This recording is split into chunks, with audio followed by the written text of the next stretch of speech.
সরস্বতী পুজোর দিনের ভ্লগে তো তোমরা দেখেইছো, আমরা পাড়ার সবাই মিলে একসাথে একটা পুজো করেছিলাম ছোট করে। তো আজকেই হলো গিয়ে তার পিকনিক। আমরা সবাই মিলে সেই পুজো উপলক্ষে একটা ছোট্ট পিকনিকের আয়োজন করেছি। এই রান্নার জন্য কিছু কিছু জিনিস আনতে লাগতো, তাই আমি আর বোন বলেছিলাম যে তাহলে আমরা গিয়েই নিয়ে আসি। তো বাজারে গিয়েছিলাম এর জন্যই, সেই জিনিসগুলো সব নিয়ে নিলাম। আর আমার তো একটু বাজার করতে একটু অকওয়ার্ডই লাগছিল, কারণ আমি তো সেরকমভাবে বাজার কোনোদিনও করি না, ওগুলো বাবা মা দাদাই করে। তো যাই হোক, সেই জিনিসগুলো এনে দিলাম। পিকনিকের দুজন মেম্বার মাংস খাবে না, তাই তাদের জন্য এখানে মা মাছ রান্না করছে। আর তারপরে দেখি আমার একটা পিয়ারও এসেছিল, তো এখানে আমার পিসি সেটা রিসিভ করে নিয়েছে। এরপরে আমরা সবাই মিলে একটু খেললাম। আর আমার এই ছোট ভাই কিন্তু আজকে ফার্স্ট ওর লাইফের প্রাইজও নিয়ে এসছে, তাই সেটারই কিছু একটা ডেমো দেখাচ্ছিল।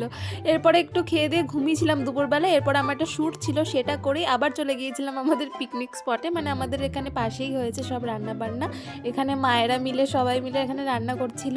আর তারপরে আমরা একটু গান বাজিয়ে একটু নাচানাচিও করেছি অল্প স্বল্প। রান্না কমপ্লিট হতে হতে একটু খানিকটা রাতও হয়েছিল, তাই আমরা সবাই মিলে একটু কার্টুন দেখছিলাম। আর আমাদের এখানে পিকনিকের খাওয়া কিন্তু আমাদের মেইন মেম্বারই আগে খেয়েছে, নিনা খেলে আমরা কি খেতে পারি বলো তো। যাই হোক, মেনুতে ছিল বিরিয়ানি, চাটনি, পাঁপড় আর মিষ্টি।